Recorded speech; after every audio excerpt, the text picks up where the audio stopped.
চম্পাৱতী নৈত গা ধুবলৈ গৈ হলিল সমাধি যুৱকৰ মৃত যুৱকজনৰ নাম যোগেশ্বৰ ৰায় চাপৰৰ বহলপুৰত মৰ্মান্তিক ঘটনা চম্পাৱতী নৈত গা ধুবলৈ গৈ হলিল সমাধি এজন যুৱকৰ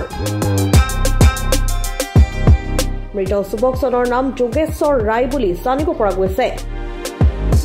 যুৱকজনৰ ঘৰ বহলপুৰ বৰপাৰাৰ দ্বিতীয় খণ্ড গাঁৱত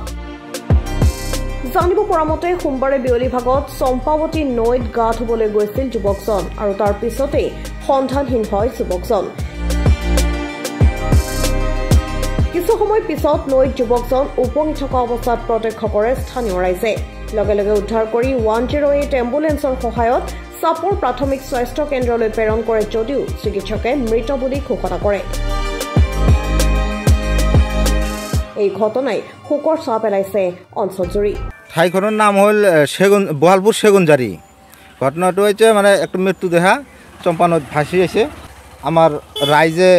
দেখা পাইছে মৃত্যুদেহাটো দেখা পাই তার রাইজে উঠে চিনাক্ত করেছে মানে আমার বহালপুর বড়পাড়া দ্বিতীয় খণ্ডর লড়া আর কি নাম তার যজ্ঞ বুলি কয় আসল নামটো ক'ব নোৱাৰো যজ্ঞ বুলি কয় তাৰ দেউতাকৰ নাম হল প্ৰফুল্ল পিছত তেখেতৰ গাড়ীজনো আহিছে আহি উঠাই লৈ এম্বুলেন্সক ফোন কৰি আনি